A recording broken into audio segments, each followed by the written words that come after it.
दोस्तों नमस्ते। आज बात करता हूँ दिल्ली सल्तनत के बारे में। इंडिया में लगभग 700 से लेकर के 1200 ईस्वी तक बहुत से राजाओं का शासन था और उस राजाओं में आपका जो कुछ लोगों की जो विदेशी आक्रमणकारी था, आक्रांता था, उनकी एक निगाहें थी जो यहाँ जो बहुत सारी संपत्तियाँ हैं, इसको कैसे लूटा जाए, कैसे ले जाया जाए अपने देश में और अपने साम्राज्य को कैसे फैलाया जाए। तो इसी दौरान जो सबसे पहले जो मुस्लिम कारी था 712 में मोहम्मद बिन तुगलक ने आक्रमण किया था। उसके बाद मोहम्मद बिन कासिम ने आक्रमण किया था। उसके बाद आपका गजनवी आया, फिर गौरी आया। गौरी का एक गुलाम कुतुबुद्दीन ऐबक, जो गौरी की हत्या 1198 ईस्वी में कर दी गई। उसके बाद उनका ही गुलाम कुतुबुद्दीन ऐबक 1206 में गुलाम वंश की स्थापना की। इसलिए उनका गुलाम था, इसलिए वहाँ गुलाम वंश की स्थापना हुई 1206 में। गुलाम वंश की स्थापना की। उनका कार्यकाल छोटा रहा, 1206 से 1210 के बीच रहा। फिर उनका ही बेटा आराम शाह 1210 से 1211 ईस्वी तक वहाँ का शासक रहा।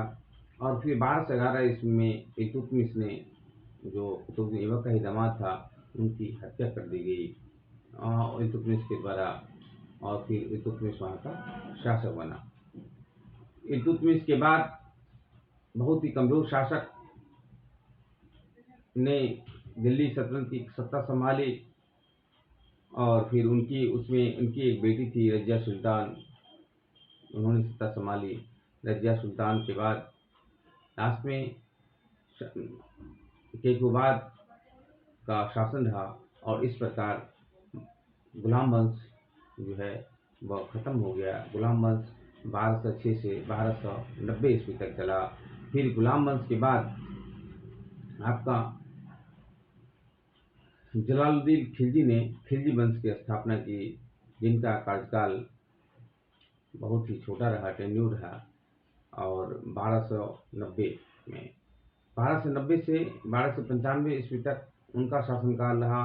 और फिर अलाउद्दीन खिलजी ने, जो उनका ही दामाद था जलालुद्दीन खिलजी का, उनकी हत्या करवाया जलालुद्दीन खिलजी का, और वो खुद अपने शासन पर बैठा। जलालुद्दीन खिलजी की हत्या के बाद अलाउद्दीन खिलजी ने बहुत ही एक अस्थाई जो एक व्यवस्था है उसको चालू किया। इस अस्थाई व्यवस्था में जो टैक्स वगैरह का जो संचालन है, उन्होंने उसकी शुरुआत की और अच्छी उगाही उन्होंने राजस्व से कमाई। और उसके कारण वहाँ की जो व्यवस्थाएं थी दिल्ली सल्तनत की, वह भी अच्छी थी। और जब भी कि अकाल वगैरह का, जैसे जो सेनाओं वगैरह का जो अकाल होता था, कुछ होता था, उसमें छटनी कर दी जाती थी। लेकिन उनका टैक्स जो डायरेक्ट जो है राजकोष में जाता था, इसलिए राजकोष की जो आमदनी है काफ़ी बढ़ गई। और एक व्यवस्था जो है, एक सुचारू रूप से सिंचाई वगैरह का जो व्यवस्था था, उन्होंने एक अच्छा वहाँ चालू करवाया और एक अच्छी पद्धति उन्होंने शासन व्यवस्था की चालू की। उनके काल में बहुत ही क्रूर शासक था। बहुत उनका जो शासनकाल था बहुत दूर तक फैला और बहुत अच्छे ढंग से उन्होंने एक व्यवस्थित तरीके से, जो पहले इस तरह की व्यवस्थाएं नहीं थी दिल्ली सल्तनत में, उस व्यवस्था को उन्होंने चालू करवाया। तो इसलिए अलाउद्दीन खिलजी का नाम जो है इतिहास में एक अलग रूप से देखा जाता है और इनका जो नाम है वह काफ़ी चर्चा है दिल्ली सल्तनत में। फिर दिल्ली अलाउद्दीन खिलजी के बाद आप बहुत से शासक वहाँ शासन किए और यह 1290 से 1320 तक चला और छोटे छोटे शासन काल रहा, जो कमज़ोर शासक था। फिर उसके बाद 1320 से 1414 तक सैयद वंश की तुगलक वंश का शासन रहा।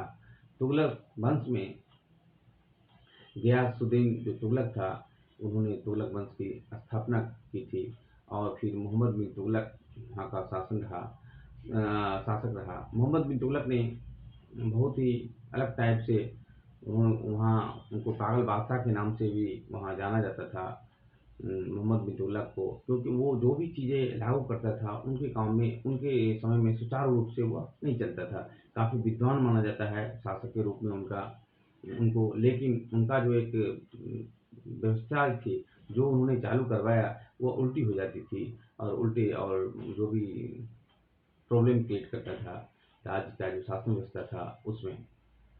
फिर उनका ही दामाद फिरोज तुगलक, उन्होंने दिल्ली में या पूरे देश में जो एक सिंचाई का जो ढांचा है उनको तैयार किया और सिंचाई वगैरह जो है कर उन्होंने फिरोज शाह तुगलक ने लागू करवाया।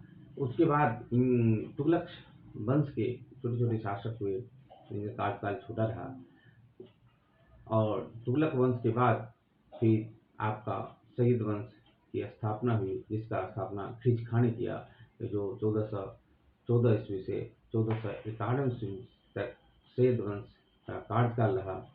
सैयद वंश के बाद लोदी वंश आया, जो इब्राहिम लोदी, लास्ट में इब्राहिम जो लोदी था वह 1526 तक उनका शासन काल रहा। लोदी वंश का 15 से 26 तक, 1451 से लेकर के 1526 तक। लोदी वंश को मुगल वंशों ने खत्म किया, या मुगल पानीपत की जो लड़ाई थी उनमें परास्त किया। 1526 की जो पहली लड़ाई है पानीपत की, पहली लड़ाई में उनको बाबर ने परास्त किया और फिर मुगलों का शासन वहीं से स्टार्ट हुआ। तो ये रहा दिल्ली सल्तनत। और फिर उसका जो एक ढांचा है इसके बारे में एक दिन और अलग से चर्चा करेंगे, और उसका जो कार्यकाल है एक मोटा मोटी जो आइडिया है एक मैंने आपको दिया, और फिर इनको और विस्तार से एक दिन और समझेंगे। नमस्ते, जय हिंद।